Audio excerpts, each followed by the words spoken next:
Ассаляму алейкум, хайрлах шамлар. В эфире телеканала АТР. Вы смотрите информационную программу «Бугуни». Следующие полчаса будем говорить с нашими гостями о самых актуальных новостях, которые появились в информационной повестке дня. В студии для вас работаю я, Гульсум Халилова. Рада представить гостя нашей студии Андрей Сенченко, украинский политик, руководитель партии «Сила и право». «Сила права». «Сила права». Витаю вас.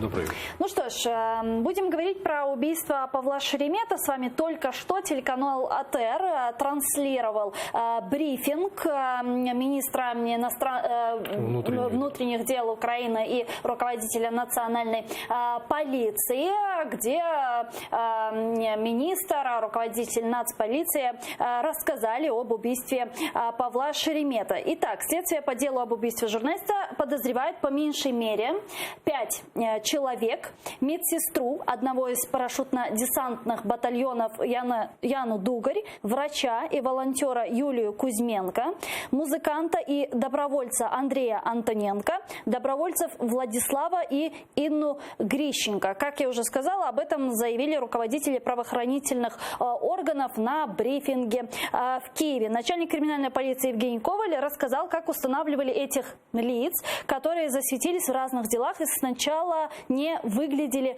как группа, помогли правоохранителям в этом записи телефонных разговоров. Ну что ж, что вы думаете по поводу сегодняшнего брифинга, который состоялся? Смотрели ли вы его?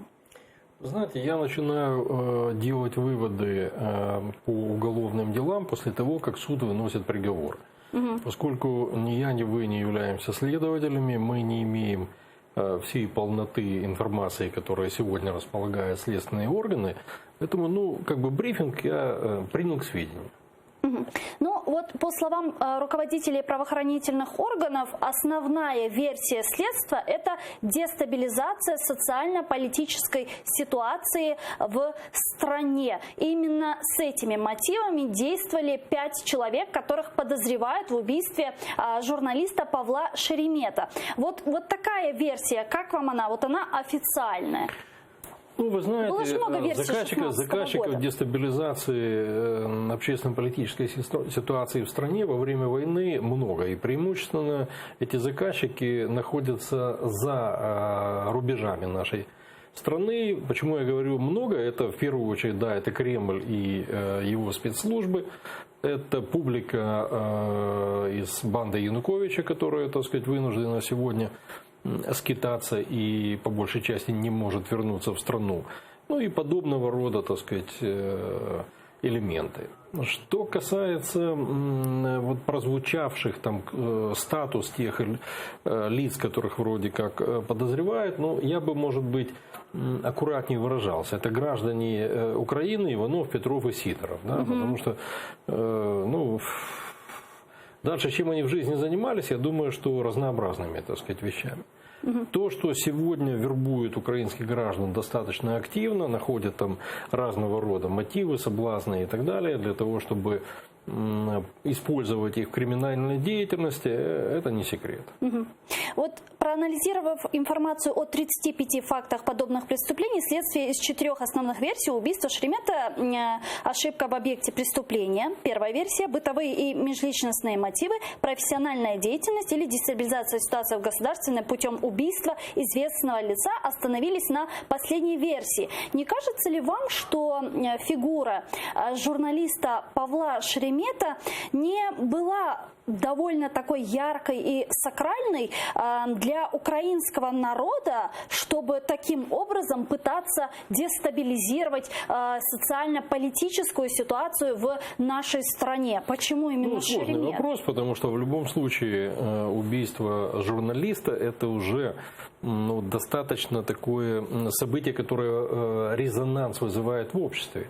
Можем там по-разному оценивать, насколько он был ярким журналистом, но то, что это вызвало определенный шок в обществе, и то, что это обсуждалось и продолжает обсуждаться до сегодняшнего дня, уже, так сказать, считайте, 3-й год, вот это и говорит о том, что, наверное, эта версия имеет право на жизнь. Но еще раз, это все версии, потому что, знаете, как бы вот из набора, из этого меню путем умозаключений что-то, кто-то, так сказать, для себя выбрал приоритетную версию, это еще не доказательство. Поэтому надо работать с задержанными, надо проводить все необходимые следственные действия и готовить доказательства для суда. А суд уже оценит и вынесет решение. На самом ли деле это эти люди, на самом ли деле достаточно доказательств. И тогда уже я надеюсь, что будет полноценно расследовано, будет установлено, кто, собственно говоря, заказчик. И в чьих интересах и с какой целью все это делал. Вопрос о сакральности фигуры Павла Шеремета звучал и на брифинге. Вопрос журналисты задали министру внутренних дел Украины Арсену Авакову. И вот что он ответил. Давайте его послушаем. В 2016 році звучала версія про дестабілізацію, звучала версія про дестабілізацію ситуації в країні саме з боку Росії. Чи розглядається ця версія про причетність руки Кремля досі, і чи як вона вплине на міжнародні переговори зараз? Може, пан? Версий есть несколько подверсий, как сказал начальник следствия. Но, например, Шеремет писал книгу вместе с Немцовым. Шеремет издавал несколько материалов, которые обличали соответствующий нынешний режим в соседней державе. Поэтому это тоже может быть версией, и это тоже рассматривается. Российский след в убийстве Павла Шеремета. Как вам такая версия? Нет, так я, собственно, вам то же самое сказал, потому что если речь идет о дестабилизации, то в первую очередь это, наверное, заказчик номер один. Это, собственно говоря, российский режим, который пытается не просто в какой-то момент времени дестабилизировать ситуацию в нашей стране, он пытается полностью разрушить нашу страну, чем обусловлена, собственно говоря, российская агрессия, которая уже вот скоро 6 лет длится, и оккупация Крыма, и горячая фаза войны на Донбассе. Ну вот, поэтому это самый очевидный заказчик.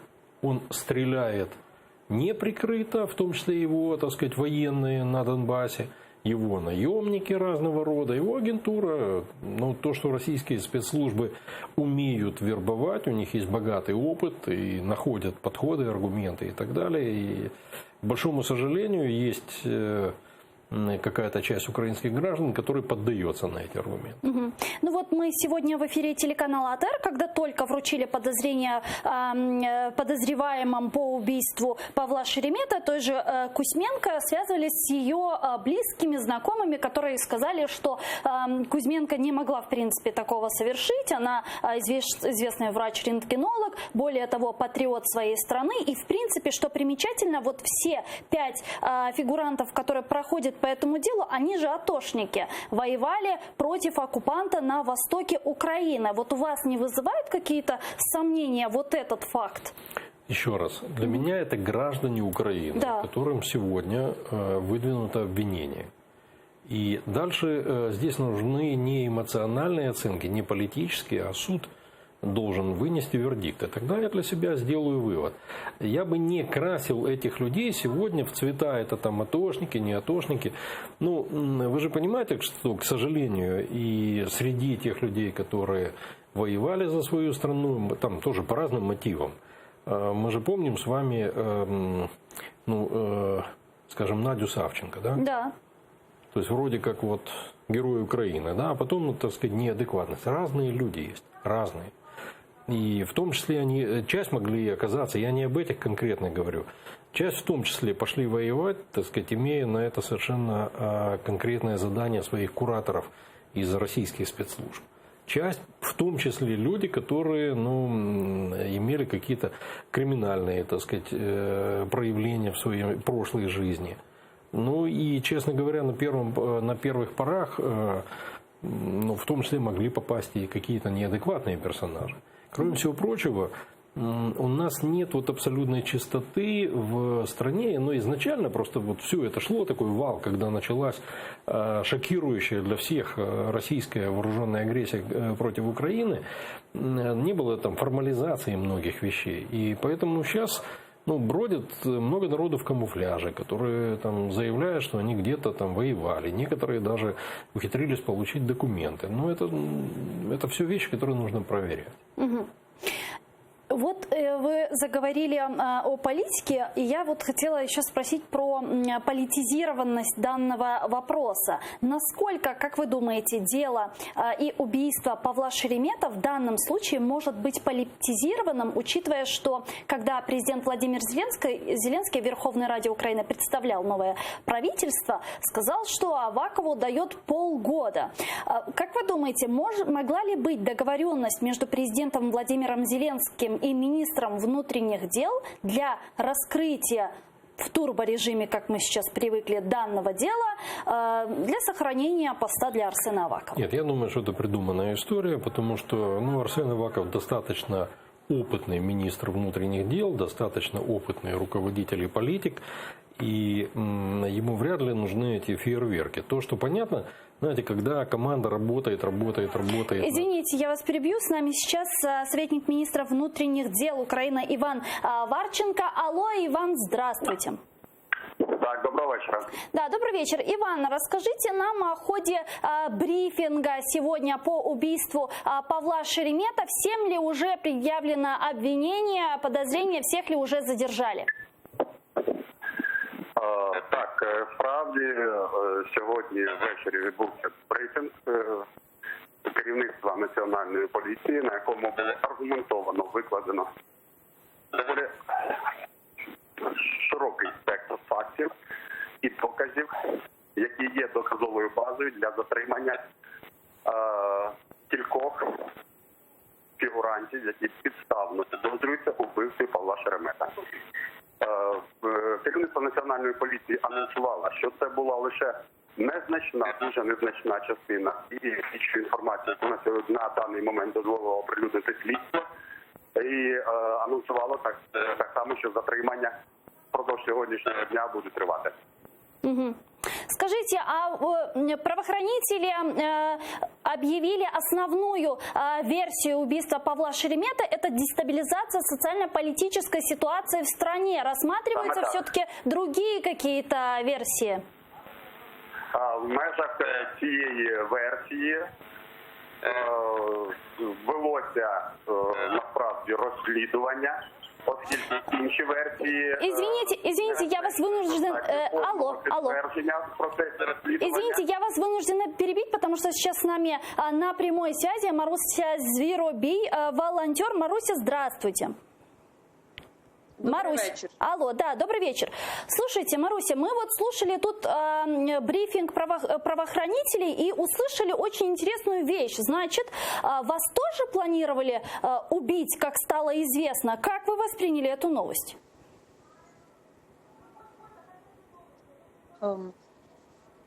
Маруся?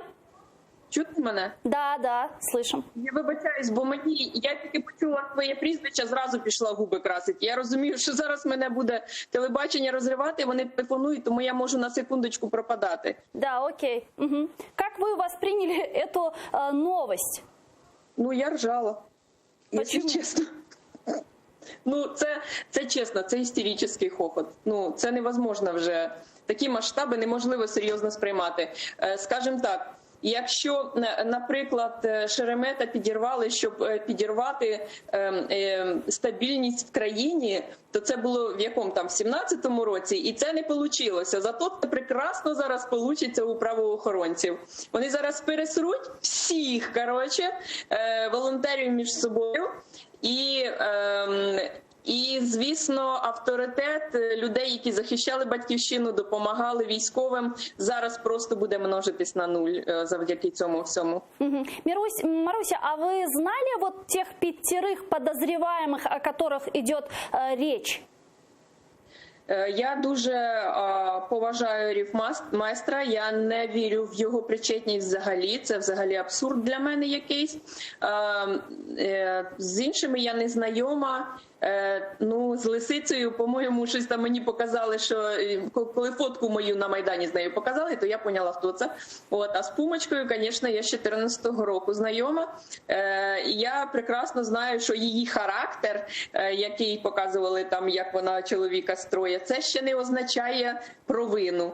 Тому в мене є певна доза недовіри, і я би хотіла послухати захист, тому що в моїй справі теж, якби не було захисту, мене би просто не врятували, тому що інформацію би подали, м'яко кажучи, перекрученою. Тому я розумію, що одна сторона, їй навіть не потрібно довіряти, треба слухати адвокатів обов'язково, треба слухати сторону захисту і лише тоді робити якісь плюс-мінус об'єктивні вже свої думки. А что вы думаете по поводу тех доводов, которые озвучивали представители правоохранительных органов о том, что вот мы слышали телефонные разговоры, да, семьи Грищенко, супруги с мужем про убийство, про самоубийство и суицид того Вани, да, если я не ошибаюсь, которые тому радовались или так это преподнесли, да, и так далі? По-перше, вони не раділи. По-друге, вони не обговорювали ситуацію прямо. Що мала на увазі Пума, чому вона так говорила. Я би про це говорила тільки з Пумою. Тому що вирвати слова із контексту або з контексту з якоїсь іншої справи, Боже, берете, вирізаєте, вставляєте куди хочете і буде вам... Плюс мені не сподобалось, що цей товариш поліцейський, він придав їй емоційності от від себе, що, мовляв, от йому всі так за ним сумували, а вони отак от насміхаються. То він це навіщо зробив? Він, якщо сухо факти викладає, то навіщо він от прикрашає емоційністю, виводячи людей на емоційний мінус такий? Це просто маніпуляція була. В ній може бути правда часткова, може не бути її взагалі, тому що ми з вами не знаємо за великим рахунком весь масштаб, що це взагалі сьогодні було. Навіщо? І навіщо? Тут ключове питання, навіщо це все сьогодні було? А перед цим усім, там на всякий случай у президента заливають каток на тому місці, де Майдан должен збиратися. А почему вы считаете, что Майдан будет собираться? Закривають трьох сьогодні за один вечір, закривають трьох там волонтери, Ріфмайстер, казали, що він служити пішов. Це, звісно, може викликати ноту протеста, і люди просто вийдуть на вулицю. Це очевидно. Поліція, вона своїх українців знає, тому відповідно готується. Скажите, а вы как волонтер уже общались со своими коллегами, обсуждали эту ситуацию? Вы планируете что-то делать? Ви, по-перше, неправильно мене називаєте, тому що загалом я багато років військовослужбовець, а не волонтер. Волонтерська спільнота – то трохи інша спільнота, тому що мені більше допомагали волонтери, ніж я допомагала волонтерам. Я не входжу у волонтерську спільноту. Я поважаю волонтерську спільноту, яка мої підрозділи вдягала 2 роки майже, а до цього ще 2 роки добровольчих, розумієте? Тому ви трошки не туди мене причисляєте, а це дещо змінює ситуацію, тому що я не так багато волонтерів знаю. Я знаю тих волонтерів, які привозили моїм підрозділам допомогу. А Пуму я знаю, тому що ми з нею були в добровольчому русі. Маруся, а що ви плануєте робити далі? Що плануєте робити? Що планую робити? По ситуації подивлюся. Я поки не можу розібратися з ситуацією, що робити і куди бігти. Де мої речі, за кого я вийшла. От коли розберусь, тоді придумаю, що я буду робити. Спасибо вам большое. Маруся Зверобей была с нами на прямой связи. Ну а сейчас с нами на прямой связи экс-керівник управления криминальной разведки ГУ ВОЗ МВС Валерий Кур. Алло, здравствуйте. Доброго вечера. Доброго вечера. Ну что ж, мы слушали брифинг руководителей правоохранительных органов Украины относительно убийства Павла Шеремета. Подозреваются 5 человек. Что вы думаете по поводу версии и по поводу данного брифинга? Для меня, как для профессионала, это очень приятно. И я сразу скажу вам, что тот личный состав оперативного криминального блока в МВД, который сегодня находится, это в достаточной степени профессионалы, хорошо подготовленные. Десятилетиями я знаю, кто это, руководители криминального блока и другие средние управленческое и рабочее звено. То есть они в состоянии. Более того, я честно вам признаюсь, что меня радует, что на место проходимцев прокуроров пришел молодой юноша, не испорченный, я имею в виду Рябошапку. Вот. То есть с точки зрения того, что они установили и сейчас предъявляют обвинения, ну, как бы это логично, может быть. Меня пугает только политизированность. Вы знаете, что меня не удовлетворяет политическое руководство Министерства внутренних дел, которое вынуждено искать пути, как продолжить свою каденцию.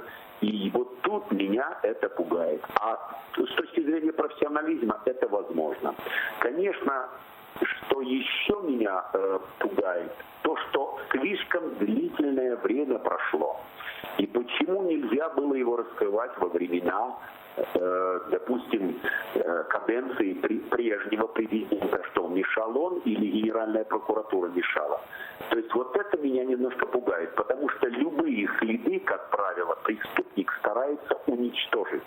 И не всегда в суде проходят дела, о которых вот так, как сейчас, начинают заявлять первые руководители. Мне не нравится заявление политических руководителей о том, что происходит.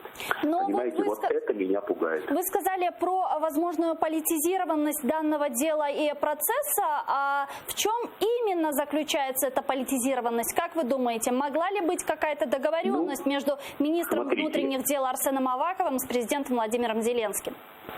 Вы знаете, я не думаю, что президент Зеленский очень любит всех прошлых. Я думаю, он располагает информацией о шлейфе любого из политиков, которые оставались со времен Майдана. Вот. Вы поняли, я что имею в виду, что информация никуда не исчезала. Меня пугает, повторяю, вернее, я не могу думать о договоренности, но, смотрите, сейчас мы знаем, что у министра внутренних дел, у единственного, который остался со своей политической верхушкой у руководства, выхода нет. Ему надо во что бы то ни стало вложиться в этот полугодовалый срок. И вот тут меня, конечно, и он сам опять выходит. Вот на пожар он не выходит, когда горят люди. Он высылает спикеров других. А вот здесь вот что-то напоминает мне вот те прошлые задержания, когда массово вертолетами доставляли кучу преступников особо опасных, а потом дела разваливались моментально.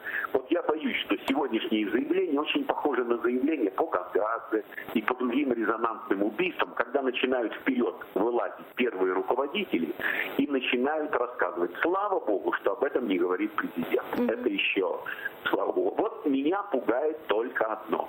Это, повторяю. И еще один вопрос. Что вы говорите еще раз? Да, еще один вопрос, который я хотела вам задать. Да, правоохранительные органы озвучили официальную версию, это дестабилизация социально-политической ситуации в стране. Как вы считаете, действительно ли фигура журналиста Павла Шеремета настолько сакральна и настолько яркая для вот данного дела? Ну, если рассматривать с точки зрения внутренних, что кто-то хочет дестабилизировать таким образом ситуацию, я в это не верю. Здесь нужно искать корни другие. С точки зрения внешнего врага, внешнего противника, да, конечно. Но с точки зрения внутренних, это негодный предмет, негодные средства. То есть, очень дорого, слишком. И может обратиться все явно не в пользу тех, кто задумал. То есть я не верю в эти мотивы. Для меня мотив пока не ясен. Я думаю, что эти заявления о дестабилизации, это может быть как один из каких-то, скорее, может быть, элементов, но ни в коем случае не основной мотив. Это моя точка зрения. Спасибо большое. Валерий Кур, экс-керівник управління кримінальної розвідки ГУ УБОЗ МВС Украины, был с нами на прямой связи по телефону. Как вы думаете, ведь у нас же много дел не раскрытых в том числе, да, и дела Майдана, и нападения на украинских активистов и так далее. И вот сейчас может ли дело и раскрытие, вот брифинг Павла Шеремета стать элементом вот этого турборежима президента Владимира Зеленского и парламента, его команды и так далее? Потому что пока есть кредит доверия, говорят слуги народа, нужно быстро все делать. В том числе и законы, да, которые все принимают. Я не думаю, что сегодняшний брифинг связан с каким-то турборежимом. То есть это достаточно давно расследовалось дело. Я понимаю, может быть, желание правоохранителей отчитаться, потому что когда они достаточно долго возились, искали и так далее, и сейчас, по их мнению, я подчеркиваю, пока нет решения суда, точнее приговора, это их мнение, которое базируется на собранных каких-то, так сказать, фактах, по их мнению, они вышли на реальных исполнителей. И поэтому, безусловно, они хотят отчитаться перед обществом, тем более, что в определенном смысле политизирует такие преступления, собственно говоря, само общество и украинские средства массовой информации. Сразу вспомните, какой шквал был. Но, у нас работа такая, во всем сомневаться, журналистов. Раз, когда мы как общество поднимаем ажиотаж, то что мы хотим от правоохранителей? Тогда они тоже отвечают на это, отчитались. Да? Но еще раз, точка в этом отчете будет тогда, когда появится приговор. Я хотел бы сказать, что да, на мой взгляд, это вполне может быть преступление, которое имело целью дестабилизации. И я согласен с опытным правоохранителем, который сейчас выступал и комментировал эту ситуацию, что, скорее всего, если этот на самом деле мотив, то это внешние заказчики. И хочу вернуть вас к тому, что в Российской Федерации стратегии современной агрессивной войны, они в этой концепции агрессивной войны считают очень важной частью как раз использования протестного потенциала населения. Вот про протест я бы хотела поговорить, подробнее остановиться, но для начала давайте подключим к нашей беседе журналистку Татьяну Даниленко. Татьяна, здравствуйте.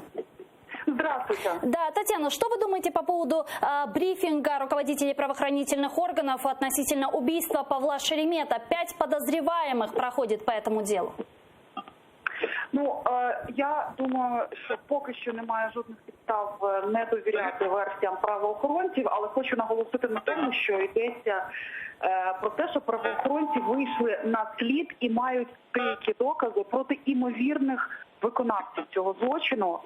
А мотиви і замовників, це з того брифінгу, який я почула, вони дуже туманні, незрозуміло, який мотив. І незрозуміло, хто був замовником. І причому немає жодних подвижок на цю тему. Звичайно, після затримання імовірних виконавців, очевидно, слідство зможе вийти на слід замовників і зрозуміти реальні мотиви. Але поки що мені здається, що до розкриття цього злочину далеко. А слідство після тривалої стагнації, декілька років не було, наскільки я розумію, що минулого року не було жодного просування і в правоохоронних органах, і публічно казали, і не публічно про те, що немає жодних припущень і жодних вагомих доказів проти будь-кого. Тому я думаю, що просто це йдеться про певні підвижки в слідстві, але жодним чином не йдеться про розкриття. А стосовно політичних наслідків, які може мати ця історія, принаймні цей брифінг, ці заяви і те, що слідство вийшло на імовірних виконавців, це, звичайно, в першу чергу, це посилення позиції Арсена Авакова як міністра внутрішніх справ, тому що ми знаємо, що здійснюється великий політичний суспільний тиск на цю постать. Ця ситуація однозначно його посилює. А другий наслідок набагато неприємніший – це те, що участь в АТО, волонтерство і так далі однозначно буде трактуватися надалі в судах, з правоохоронними органами, як та обставина, яка може обтяжувати, обтяжуюча обставина. Плюс ми сьогодні отримали голосування в парламенті за продовження особливого статусу. Очевидно, що добровольці, ветерани і так далі будуть серйозно дискредитовані, якщо ця версія, яку сьогодні озвучили правоохоронні органи, знайде своє підтвердження слідством. Спасибо большое. Татьяна Даниленко, журналист, была с нами на прямой связи по телефону. Ну а давайте сейчас послушаем президента Украины Владимира Зеленского, а также министра внутренних дел Украины Арсена Авакова с брифинга. У них спросили про политизированность данного вопроса и не делается ли это все для сохранения поста Арсена Авакова. Что они ответили? Слушаем. Чи була домовленість про те, що пан Аваков збереже посаду за швидке розкриття справи Шеремета? Но очень серьезно могу вам сказать, что у меня есть одна договоренность – работать честно и, главное, чтобы комфортно. Других нет. И не факт, что после этого дела и еще ряду завершенных дел мне не захочется попросить об отставке. Якщо можна. Да, в принципі, я хочу доповнити пана міністра. У нас серйозна справа вбивства Павла Шеремета. Я хочу вам сказати, що, в принципі, не тільки я думаю, що жодна порядна людина ніяких домовленостей в лапках на крові не робить. Дякую.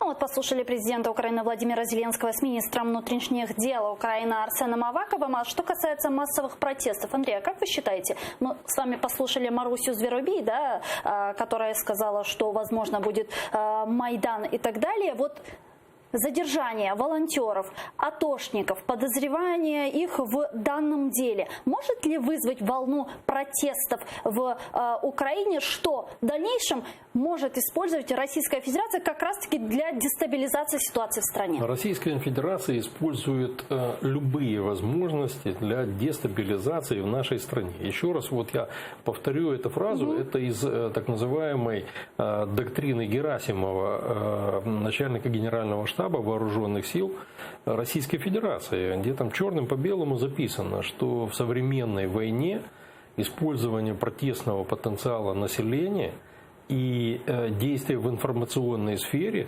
зачастую бывают более эффективными, нежели использование традиционного оружия. И это работает на территории нашей страны в отношении украинских граждан уже 6-й год. Они проводят вот эти спецоперации, это начиная там «Зеленые человечки» и рассказы про то, как там поезда с бендеровцами шли на Крым, и у каждого там рога, копыта и огонь из пасти и так далее. Много таких историй, распятые мальчики на Донбассе, поэтому будет использоваться что угодно для дестабилизации, как тогда, когда произошла эта трагедия с убийством Павла Шеремета, так и сейчас, когда задержаны эти люди. И понятно, что власть должна к этому готовиться. Но еще раз повторю, для меня, как для правозащитника и юриста, эти люди – это граждане Украины. Вот все остальное в данном случае второстепенно.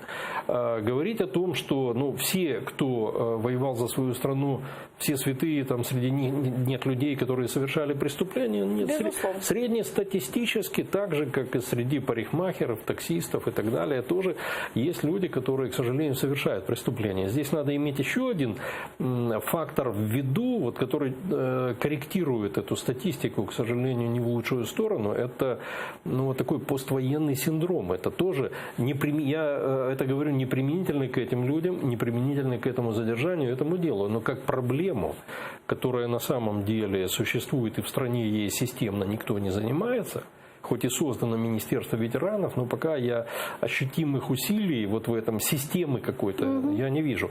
И это огромная проблема. Вы знаете, вот в любой стране армия с боевым опытом для государства это важный плюс, да? Но это всегда оборачивается второй стороной этой медали. Это определенная травма, которая наносится психике людей, которые воюют и вынуждены, да, ради своей страны убивать. Именно поэтому общество и государство должно создать те механизмы, которые позволяют человеку, вот эту вот, знаете, планку поставить на место после того, как он вернулся к мирной жизни. Это очень сложно. Это было после, в Штатах после Вьетнамской войны, это было после Афганской войны, так сказать, в Советском Союзе. То есть это проблема. Но еще раз, я ни в коем случае не проецирую на этих людей, которым пока выдвинули обвинения, но еще никто не доказал, что они виноваты. Будем следить за всеми событиями. Андрей Сенченко, украинский политик, руководитель партии «Сила права», был гостем нашей студии. Благодарю, дуже дякую. А я вынуждена завершать этот блок. Буквально через 5 минут эфир телеканала АТР продолжает новости. Смотрите, не переключайтесь, подписывайтесь на наш YouTube-канал. Там мы выкладываем самые интересные фрагменты из наших эфиров. Коршкинджи.